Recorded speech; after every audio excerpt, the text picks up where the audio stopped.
To be continued. 3 little words that hold the secret to the next great story. 3 words that will thrill you, confound you, give life to new possibilities. Every variation of To Be Continued is a promise. A promise of adventure. A promise of excitement. A promise of unseen wonders and unexplored worlds. A promise that every issue you read makes you a part of a never-ending journey. And behind every page there will be an unopened door waiting for you. This story to be continued at your local comic book shop today. Visit comicshoplocator.com today.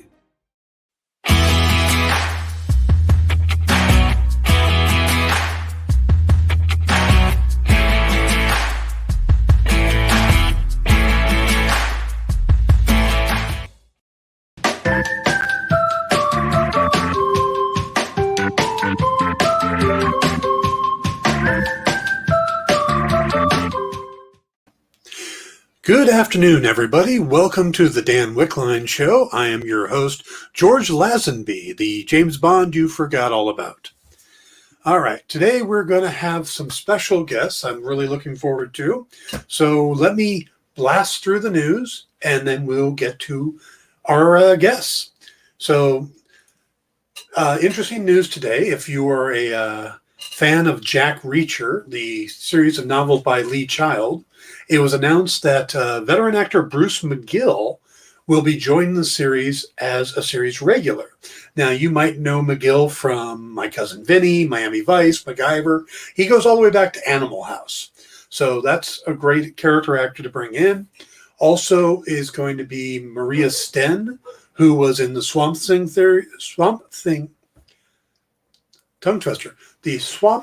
series recently, and Hugh Thompson from Chapelwaite. Both of them will also be playing series regulars, at least in the first season. Now, the first season is being based off of the novel The Killing Floor, which is the first Jack Reacher novel that came out.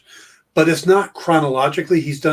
Lee Child's done a couple novels that take place before it, but they came out later. So they're starting with the very first Jack Reacher novel. It tells the story of Jack going to a small town, fictional town called Margrave, Georgia, where he goes because he's a big blues fan. And it's where a musician named Blind Blake passed away. So he's going there, and he ends up getting arrested for murder for no apparent reason. Playing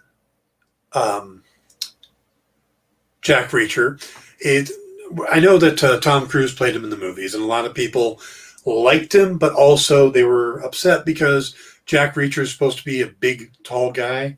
Well, they've got a big, tall guy to play him in the new series, and it's Alan Richton, who you may be familiar with from the Titans series on HBO Max. He plays Hawk. He also played Arthur Curry on Smallville, and he's going to be joining. Now, I don't know if this is going to keep him from going back to Titans, so we'll have to wait and see on that. But so Alan Richardson's going to lead the series, and you're going to get Bruce McGill, Maria Sten, and Hugh Thompson all in it. And that's going to be on Amazon. Also in the news today, Jenna Ortega has been cast as Wednesday Addams in an upcoming live-action Netflix series that's going to be directed by Tim Burton and written by the creators of Smallville, Algo and Miles Millar. Miles Millar. And it's going to focus on Wednesday as she goes to the Nevermore Academy. It's going to be kind of a mix of sleuthing. It's a comedy, but it's going to have kind of a mystery going on. She's going to have to be dealing with her burgeoning psychic powers. There's a monstrous killing spree going on somewhere she's got to solve. There's a 25-year-old mystery that involves her parents somehow. And she's got a new relationship she's in. Also, I'm being told that Christina Ricci is supposed to be in it as well. It'd be interesting if she plays Morticia. I think that would actually be a good connection there. Don't know, though, so we'll wait and see who's Christina Ricci is going to be playing. Maybe one of the teachers. Over into DC. DC has announced 2 animated series today, both for HBO Max and Cartoon Network. The first one is called My Adventures with Superman and will feature Jack Quaid from The Boys as the voice of Clark Kent, Superman, and also Alice Lee as the voice of Lois Lane. Now, this is more of a family-friendly version, and most of Superman stuff is family-friendly, but it's going to focus on telling the story from not only Superman's point of view, but from Lois and from Jimmy Olsen's. Now, they haven't said who's voicing Jimmy yet, but it's going to take place kind of in their 20-somethings. It's going to be where he's first becoming Superman. He's establishing himself as the hero of Metropolis and finding his way around the Daily Planet. So that's one of the 2 new series. The other series is maybe overshadowing it a bit. It's called Batman Caped Crusader, and it's going to be from Bruce Timm, who Batman the Animated Series and longtime animation vet, along with J.J. Abrams and Matt Reeves. Now, Matt Reeves is currently directing the Batman for DC and is also involved in a new Gotham TV series that's supposed to be coming out. So if you get a chance to see the poster for this, artistically, it looks a lot like the olden Batman from the early days, like in the 30s and the 40s, with the really big ears and stuff like that. So it's got that feeling. It's supposed to focus on his noir origins. So that should be interesting. So, and then the final bit of news is a little heads up for anybody who is eagerly anticipating the new Loki series. If you haven't heard about this, the new trailer shows Miss Minutes, which is a little animated cartoon clock face that helps at the TVA guide people through into their court cases. Yeah, this is going to be a weird show. Anyway, well, it turns out Miss Minutes has her own Twitter account. So if you want to follow it, it's at Miss Minutes TVA. So at MISS Minutes with an S at the Minutes TVA, all together. Not sure what they have planned for the account, but it looks like she's been posting quite a bit over the last few days. So you might want to check that out if you're looking for the upcoming Loki series. That's all the main news today. We've still got the fallout of the Warner Brothers or the Warner Media Discovery merger, and also for people inside the industry, Diamond has released some new Marvel retailer numbers, percentages and stuff. That's really going to affect the industry. We are going to have a special show about it tomorrow night, which will be at 6 p.m. Pacific, 9 p.m. Eastern, and we're going to focus on how those two things might affect the industry. So join us then. If we're going to still lining up guests for it, but we're going to talk about how those things are going to affect the industry. Now, today we are going to be talking to a pair of writers who have put together one of the biggest books I have ever bought. This is the James Bond Lexicon. It says, The Unofficial Guide to the World of 007 in Movies, Novels, and Comics, which is right up my alley. I have had a chance to look through this thing, and it is absolutely amazing. It's everything from the cars they drove to characters, and it gives you where they appeared, whether it's a novel, the TV series, the animated James Bond Jr. series, the comic series, the movies, the novel. I mean, it is chock full of everything. Also, if a character is different in the novel from the movies, there's a listing for each.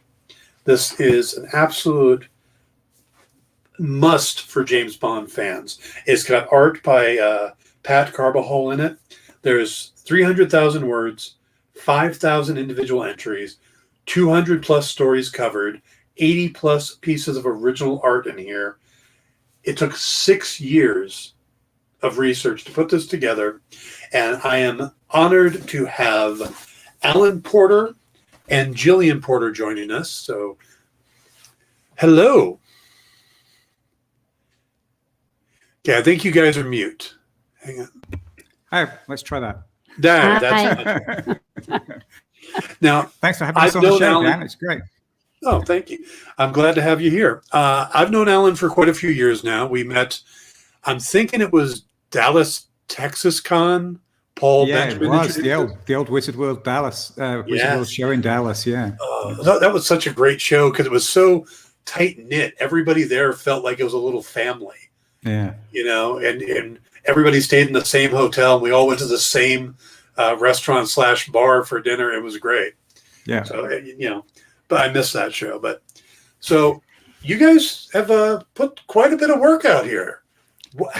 Let's start with how did this happen? Where did the idea of doing a James Bond lexicon come from? Because I'm an idiot. No, we're both geeks for these encyclopedias of fictional world type books. I think it started with picking up the June Encyclopedia in a secondhand bookstore when we were at college. And we loved those things. Jill's a big Agatha Christie fan and collector. We got a couple of Agatha Christie encyclopedias. We got if you remember the old Batman encyclopedia, and then there was a recent update of that. We've got those, the Wonder Woman encyclopedia. Contributed to a few, and going back 10 years now, a friend of ours, Rich Hanley at Hassline Books at the time, had put out a couple of lexicons on the Planet of the Apes and Back to the Future. So I, in a moment of madness, emailed him and said, well, why don't we, do you think a James Bond lexicon would be a good idea? And he came back and said, yeah, I'd love to do that. So that's how it started. And partly also because, as you said, it covers everything.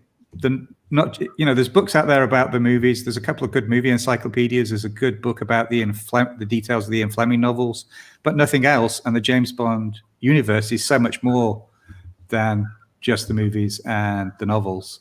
So we wanted to do something, and I wanted to do something that pulled all that together between two covers. And how did he rope you into this, Gillian? Well, I've been editing his work for years. So it was a discussion of, if we're going to do something this big, instead of just editing it, would I like to take part in it and, have my name on the cover? If I'd have known how much work it was, I may well have just said no and run away.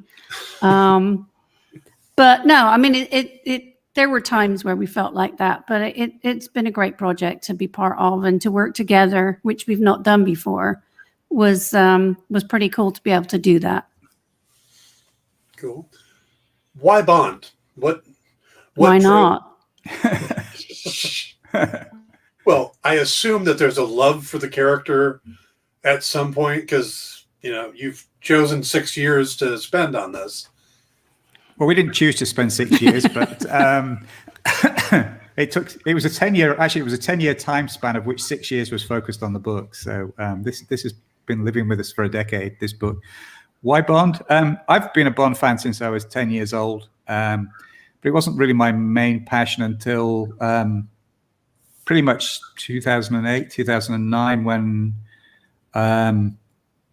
I did the James Bond, the history of the illustrated 007 for Hermes Press, which sort of introduced us into the larger Bond community, and we got involved with a lot more Bond things and got to know a lot more people in the Bond community. And it's sort of Bond just sort of over the last decade, since 2008, really Bond's just sort of taken over our life. So now this involved, what was the research like? I assume there was the rereading all the novels, rewatching all the movies, tracking down the comics and the animated series. What else was involved in this? I'll leave that to you. Well, pretty much what you've said, and also it took a long time to actually get the Moneypenny diaries.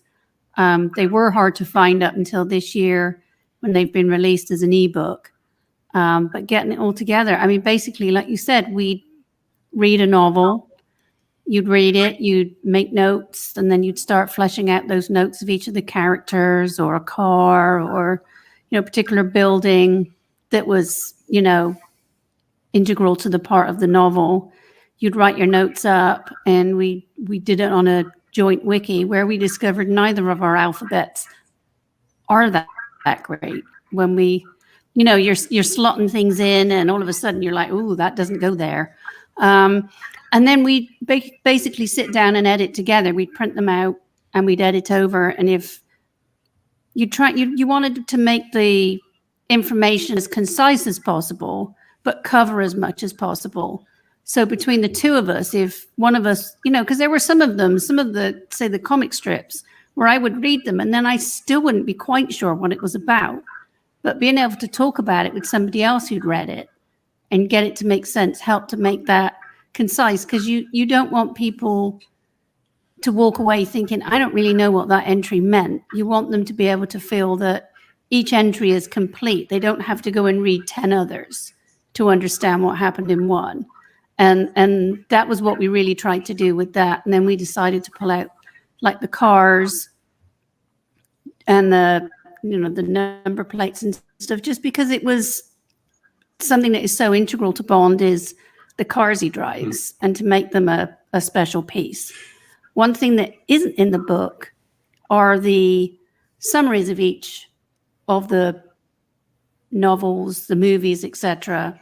They're on the companion website because they just made the book too big, and there were things we had to decide that shouldn't be in there. So Alan maintains that for us and adds new stuff as it comes in. Nice. Yeah, I did flip open, and as I was looking through it, I did notice a lot of different Ford cars. Yes. And I also noticed on a couple characters, there's multiple entries depending on, the one that I came across was Pussy Galore. You have both a movie entry and a novel entry. And I'm assuming because there's differences between, how often did you find those discrepancies or the changes that they made between the novels and the movies or whatnot? Actually, more than I expected to. I mean, some of them you knew about you knew they were different. Obviously, because some of the later movies, they just used the titles and the character names, but the stories were like completely different. So you knew they were going to be different. But I was actually quite surprised how many subtle differences there was between them, even down to them changing the spelling of the character by one letter between the movie and the novel. Take Honey Rider, for instance. In the novel, Ian Fleming spells her name R-I-D-E-R. In the movie, she's R-Y-D-E-R. So that's two separate characters because their names spelled differently, and actually they do have slightly different stories. So there was somewhere they were actually fairly close, but there was just enough differences for us to separate them out as two separate characters in the two separate entries. So there was a lot of discussion. As Jill said, she came up with a great phrase the other day. We'd each write our own entries, and then we'd basically sit down and edit together. And she said it was like trying to defend your thesis, as to why you'd written an entry in a certain way to the other person, and why somebody actually needed to be included. We actually have cut quite a few people out that didn't make the final cut. So yeah. Okay. Who's the biggest omission that didn't make it? The biggest omission was an accidental one and was pointed out to us the other day. There's a agent in the movie. I'm going to get The Living Daylights. There's a fight scene in the kitchen of a safe house, and it's a lot of people's favorite Bond fight scene in the whole franchise. And we left out the MI6 agent who's in that, who has a code name Green 4, and he's not in the book. He's now on the website. I will say, since it was pointed out, we've put an entry on the website. But yeah, that's probably the biggest omission that we've made. That we found so far. I'm sure we've left out somebody's favorite henchman, and if so, we apologize. But now, with the website, does this become like a living document? Are you continuing to add? Like, I know Dynamite has a current James Bond series, Agent of Spectre, and there's the new movie coming out. Will you continue to grow entries on the website, or does this kind of like a done deal and someone else can do the expanded lexicon?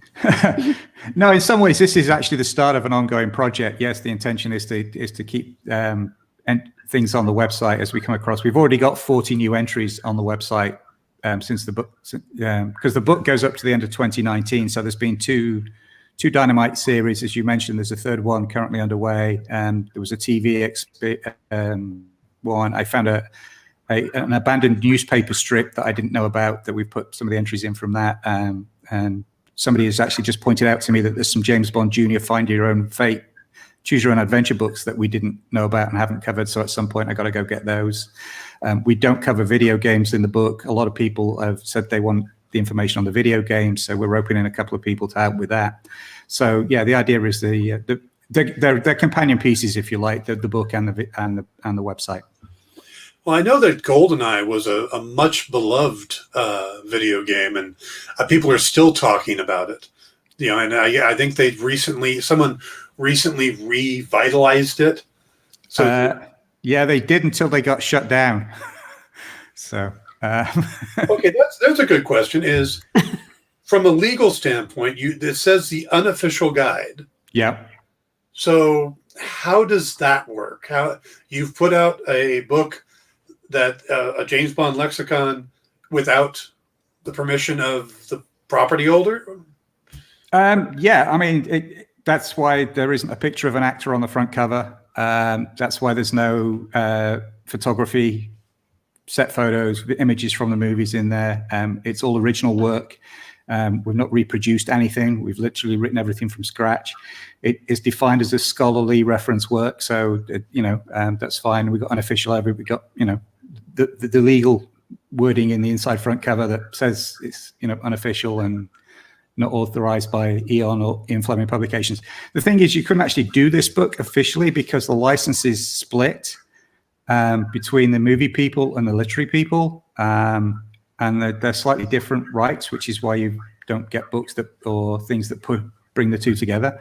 It is a scholarly reference work, and as such is done. Yeah. So. Yeah, if I was working for the Ian Fleming people, I'd probably have a copy of this on my desk just to help me. Yeah. What were some of the surprises you came across doing this? Because I'm assuming you got into some new areas that you hadn't known before. So like some stories or you said the cartoon strips, stuff like that.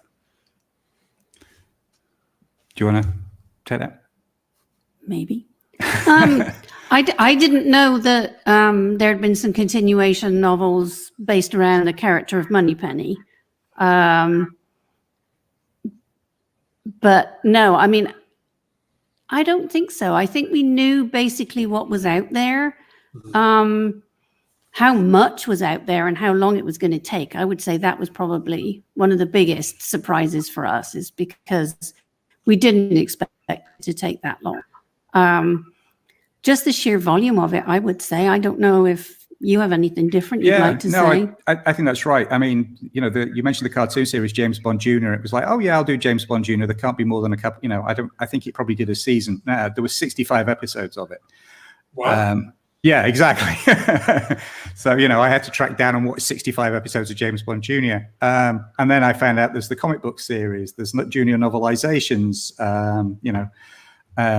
As I said, there was the Find Your Own Fate adventure books, which we missed.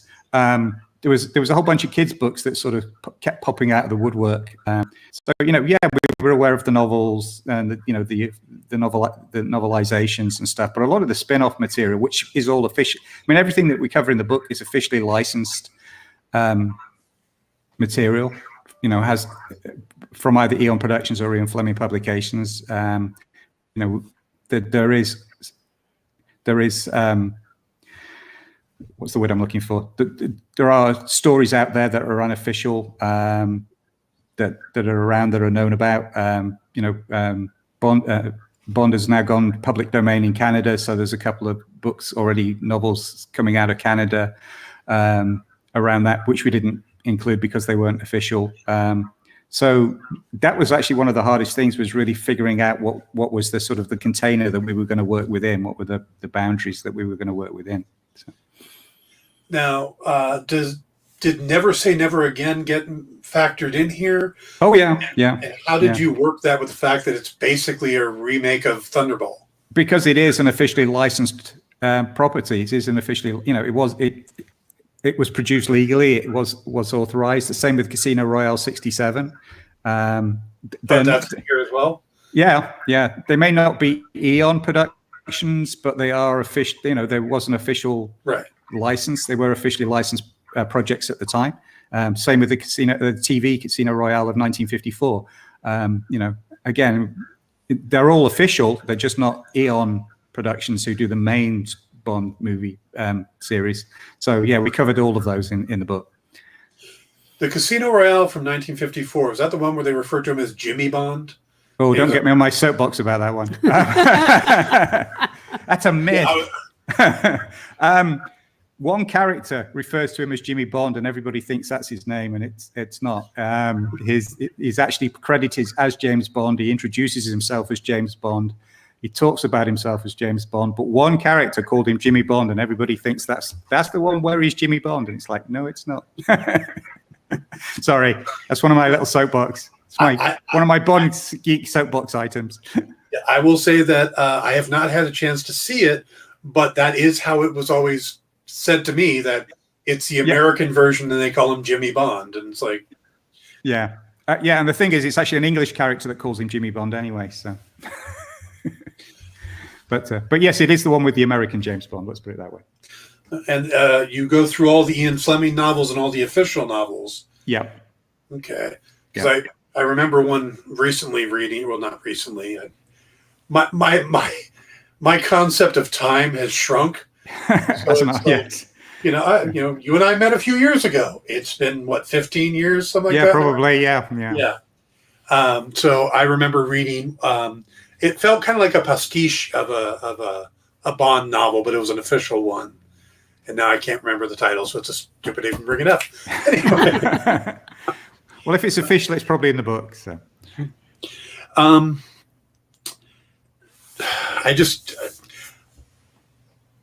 a few years. Well, God, I'm doing the years again thing. In the past, I did a Lexicon type book like this for 30 Days of Night.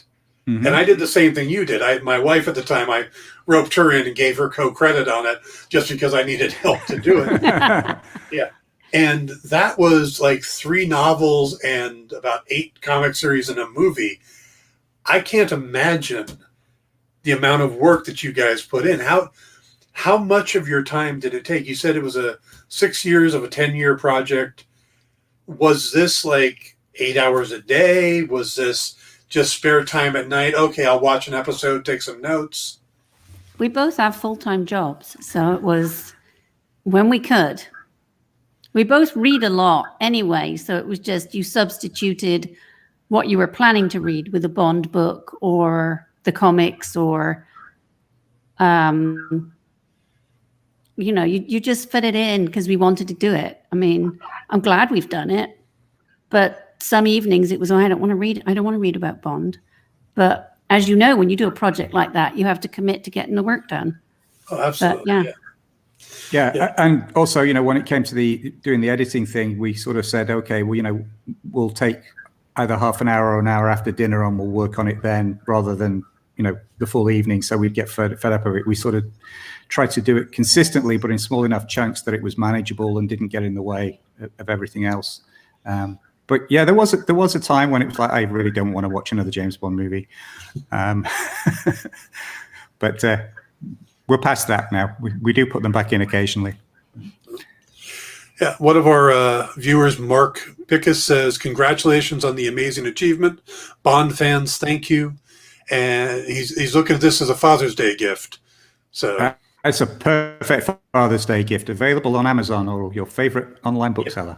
Plug. Okay. Thanks, Mark. Now, we're hitting the halfway point of this show, so we're going to do a commercial. And then when we come back, I'd like you guys to stick around. Maybe we can talk about some of your favorite Bond stuff, the potential future of the franchise, some of your ideas on that. Yeah, sure. Be delighted to. Okay. So I think JD is running the board. So JD, if you want to take us into commercial, and we'll come back in just a few minutes. Okay.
Hi, and welcome back to the Dan Wickline Show.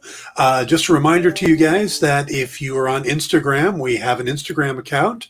It's at @the_EXP1, and we give you guys our lineups and share photos and stuff on there every day. So please follow us there. And, if you're watching this on YouTube or Facebook or something, and you can hit a like or subscribe button, please do that. And let's get back to our discussion about the James Bond Lexicon with Alan and Gillian Porter, though we seem to be just Alan now. Yeah, I'm afraid Jill had to step out and deal with a medical thing, so phone call. So apologies for that. But... Well, no problem. It was a pleasure meeting her. I'd never met her before, so that was very nice. All right, let's... I'm not going to ask you who your favorite Bond is, because... Thank you. that's got to be the tough question, and I think for a lot of people, it really depends on when you get into Bond the first time, who your first Bond is. But having read the novels, which actor do you think is the closest to what Ian Fleming described in his novels? I've said this many times. I think Timothy Dalton is the closest to Fleming's Bond. And he's one of the actors who actually did sit down and read all the novels and actually wanted to be Fleming's Bond. So, I think he's the closest. Now, if I remember correctly, he actually had a chance, or they had talked to him to play it before Roger Moore. They talked to Timothy Dalton. Yes, back in 1969, when Sean Connery first said he was leaving and they were casting on Her Majesty's Secret Service, Timothy Dalton was one of the people they spoke to. But he was pretty young. I think he was around 22 or 23 at the time, and he said he thought he was too young for the part and passed, which I think was a pretty brave decision actually at that age. So. Oh yeah.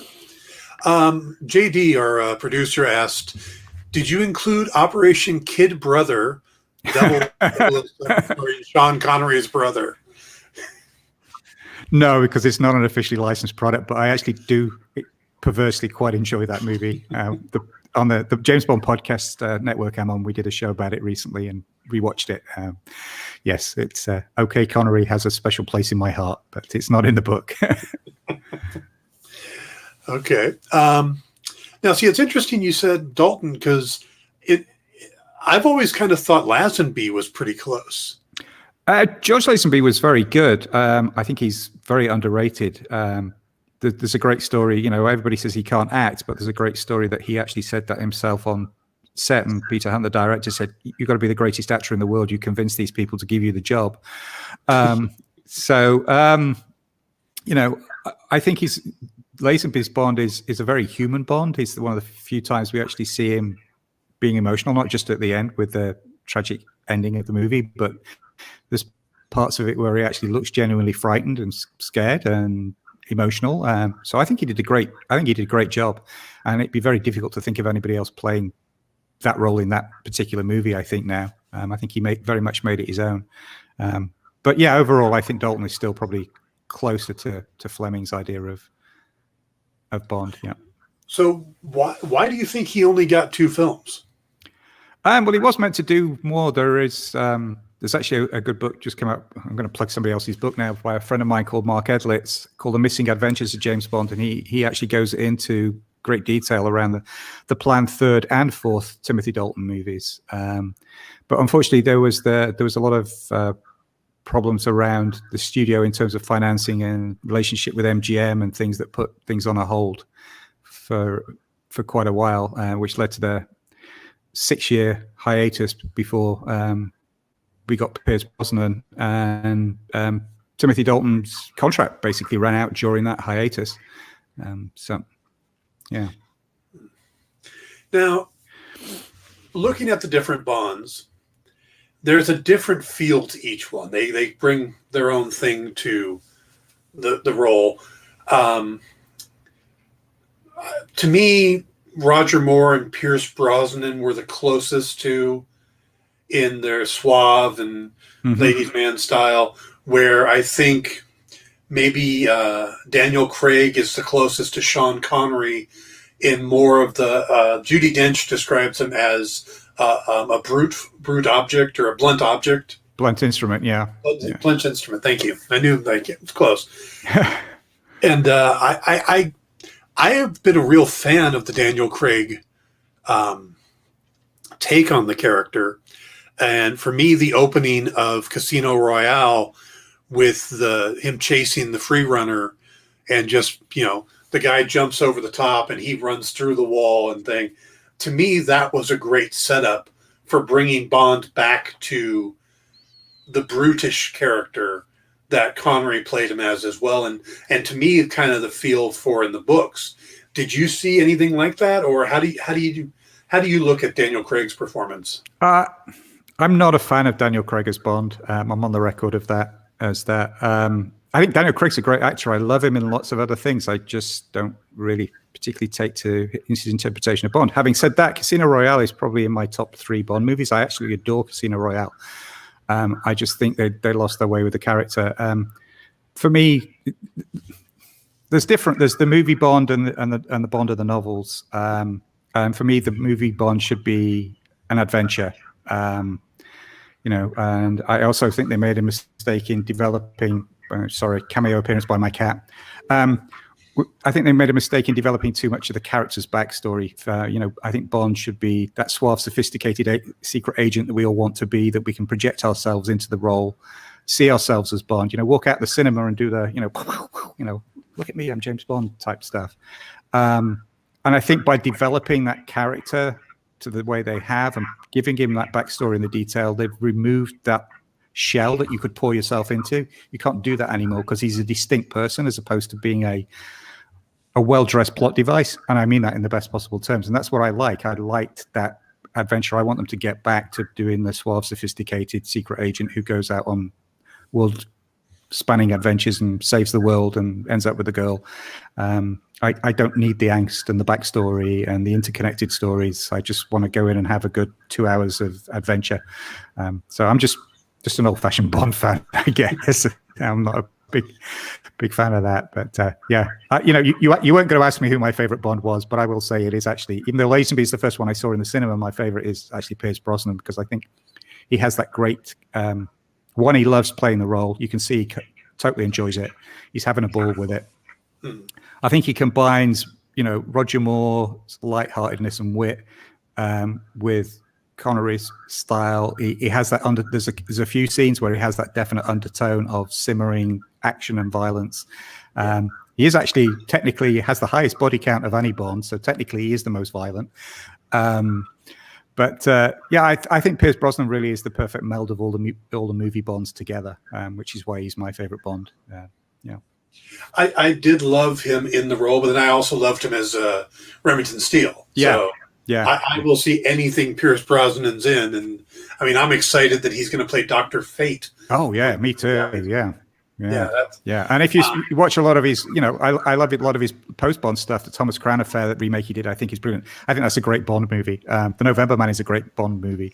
Yes. He could have carried on playing Bond a lot older. I think he would have got away with it more than Roger Moore did. So. Yeah. JD's happy someone didn't say Sean Connery.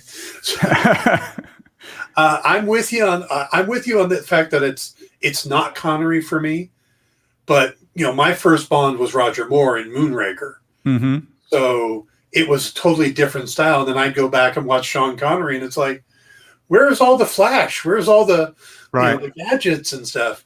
So I am a fan of the Daniel Craig versions, but I am also a fan of the Pierce Brosnan versions, and I like the newer Bonds over the older ones, but I love them. I will say I like Bond. It's none of them I absolutely like. Oh, I'm never going to watch that again. I'll watch them over and over again, and it's just within that 24 movie that we've had, I like them all to a greater or lesser extent, but it's still Bond, and I still enjoy Bond. Yeah, I think of it the same way as I think of the MCU, which is, sure, Thor: The Dark World is not, is considered the worst MCU movie, but that's still better than a ton of movies out there. Exactly. Yeah. Yeah. Now with the 25th movie coming up, No Time to Die? No Time to Die. Yeah. Yeah. Hopefully. Yeah, that is going to be for all intents and purposes, it's going to be Daniel Craig's last. Yes. Yep. There's been a lot of speculation on who the next Bond should be. What are your thoughts on that? Is there anybody you think, hey, that'd be a great one, or a direction you think they ought to go? It's funny, Jill and I were talking about this the other day. I think part of the problem is everybody you think of is actually aging out because it's taking so long for this movie to come out. It's like, oh yeah, so-and-so would be good. And then it's like, well, here we are another 6 years down the line, since the last Bond movie, who I thought of back at the end of Spectre, thinking who would make a good next Bond is probably too old now to play the part, or certainly they may not be too old to play it now, but they may be in another 6 years or whatever. These long gaps between the movies make it more difficult. And also, you have to look back at the Bond casting thing. None of them, people who've been cast as Bond, were big movie stars at the time. So every time you see somebody throw out a big name who's a tentpole name or a marquee name and leads other movies, I don't think they're going to go with a name star, because the star can't be bigger than the character. I would think Brosnan was a name. But he was a TV name, same as Roger Moore was a TV name, yeah? True, with the Saint, yeah. Yeah.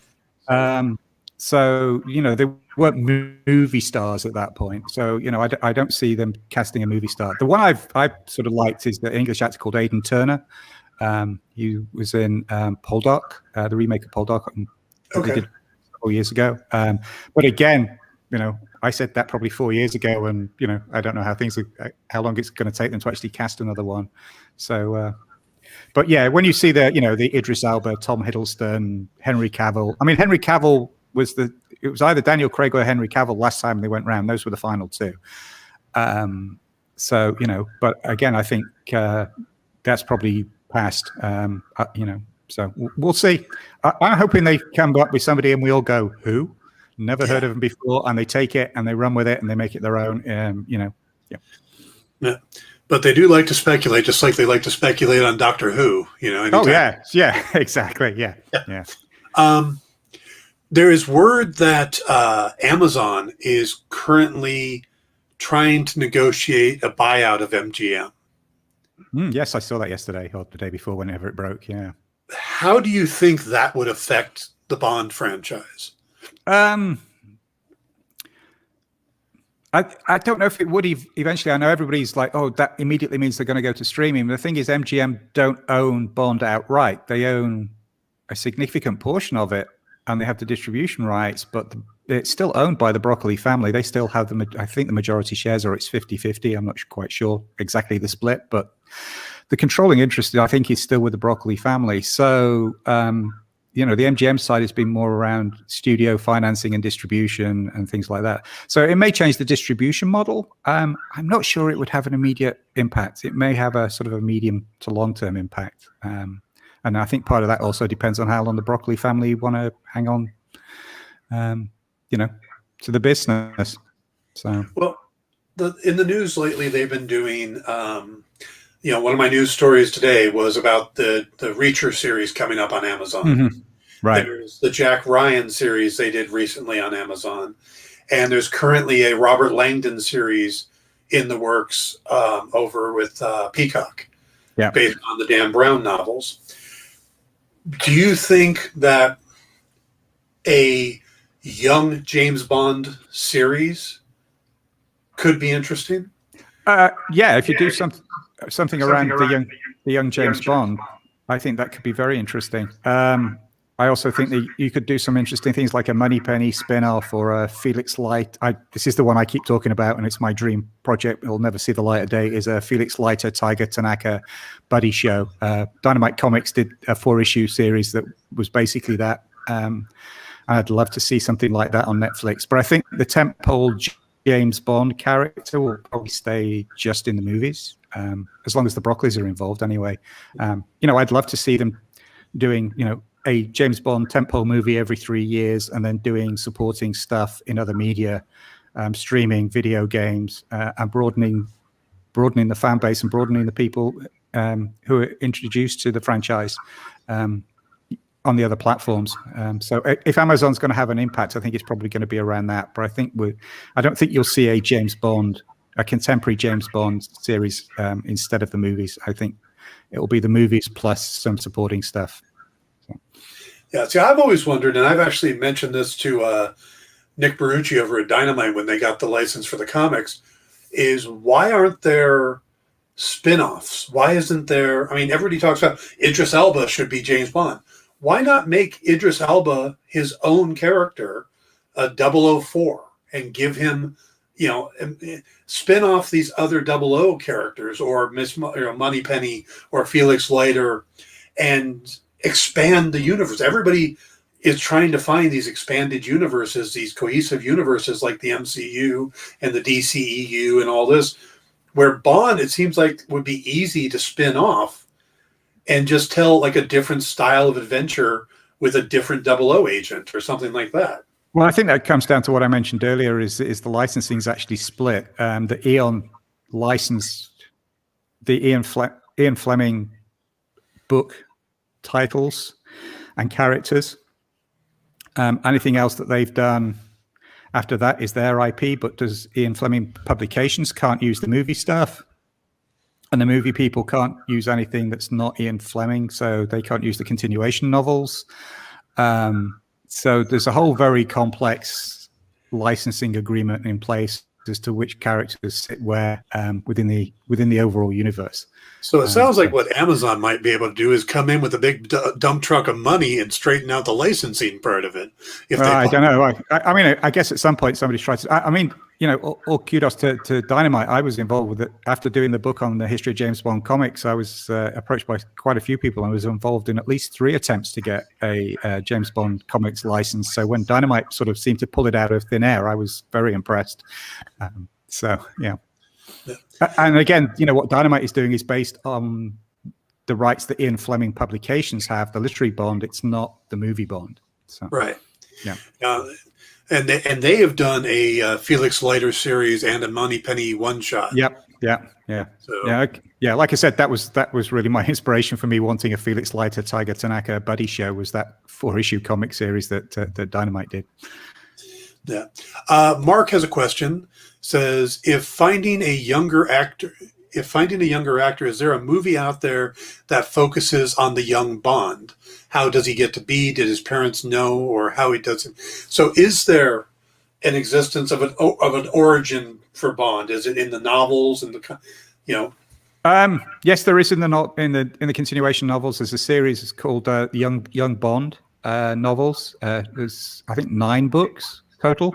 Jill did that part and she just left. But I think there was 9 books total of the young Bond. They're really good. They basically cover Bond as a young teenager, just sort of starting high school, going through a couple of colleges. And then where they finish, there's Dynamite Comics James Bond Origins series, which sort of picks up Bond just at the latter days of college, in his early days in the Secret Service and being recruited into the Secret Service. So if you bring those all together, you've actually got a really good, long, detailed look at Bond's origins. But there's nothing in terms of movies or anything like that, as I said, because Fleming didn't cover any of that. So, there is a lot of material like that. And if you really want to go off piece, then there's the James Bond Jr. cartoons that I mentioned earlier, which is basically James Bond's nephew. And adventures with him. So yeah. So I think the closest thing in the movies to an origin was Casino Royale, the opening scene. There's that pre-credit sequence. Yeah, where he gets his 00. Yeah. So, how do I phrase this question? What is it about Bond that drew you in? What was it about the character? I think it's because, as I mentioned earlier, it's a character that you could put, I was 10 years old when I first saw Bond on the movie screen. And, I'll sort of tell the story. I won a competition to win 2 tickets to the movie theater. I was 10 years old and I took my dad and we went to see On Her Majesty's Secret Service. I knew who Bond was, but I'd never really seen the movie.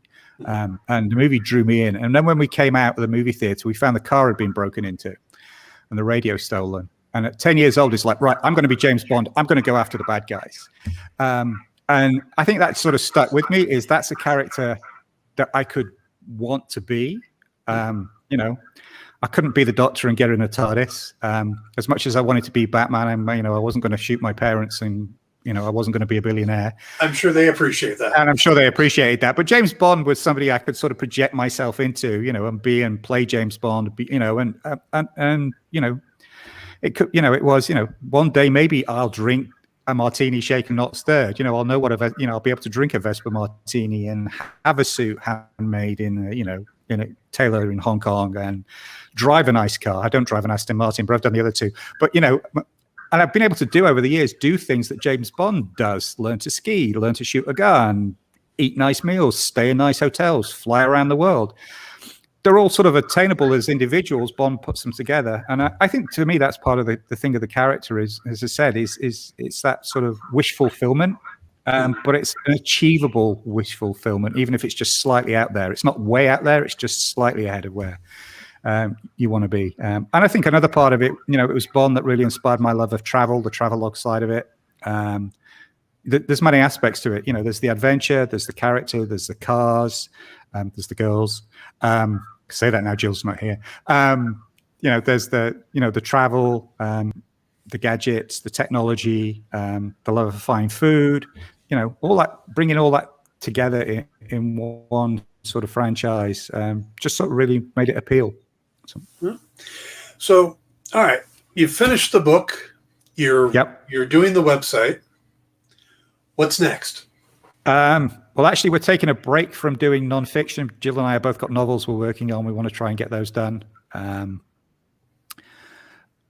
There are a couple of other ideas that I've got. I've sort of talking to a publisher at the moment about another potential idea, but nothing yet. Nothing's been signed, so I'm not going to say too much. But yeah, we got a couple of other ideas sitting out there that we've started doing some background research around. But certainly for the next 12 months, I think we're just going to focus pretty much on working on our novels. And we are, like I say, nonfiction, working on a nonfiction deep research project is, something we don't want to do at the moment.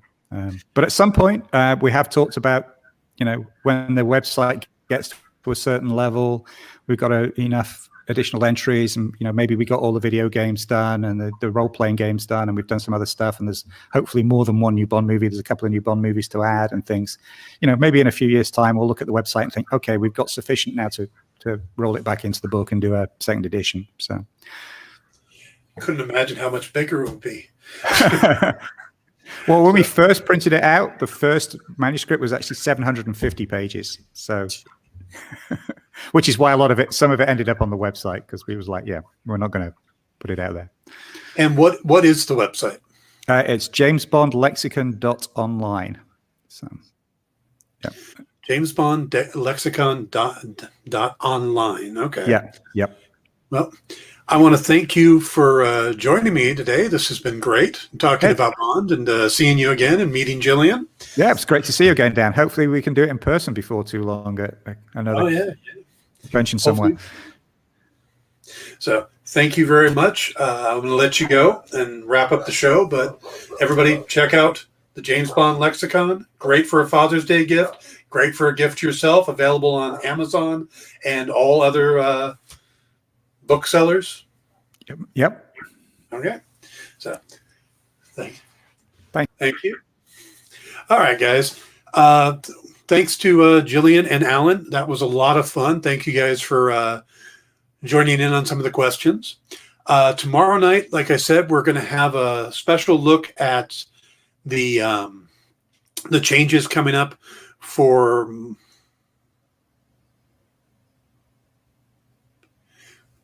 disappeared there for a second.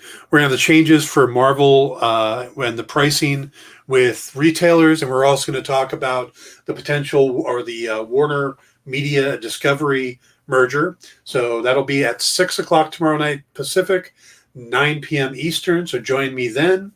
And then on Sunday, we'll be having a new episode of Pop Go the Writers, which will be a special classic TV episode. This will be the second one we've done, where we look at the second season of the TV series Mannix.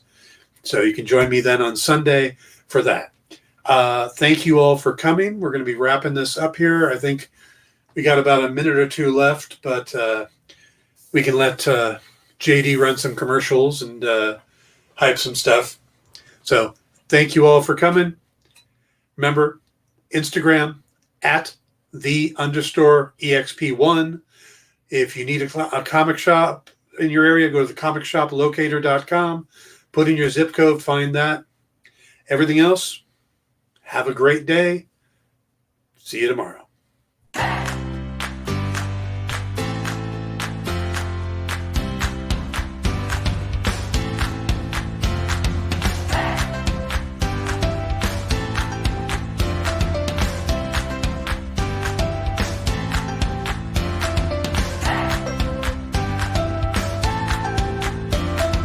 There's something for every imagination at your local comic shop. Visit comicshoplocator.com to find a store near you.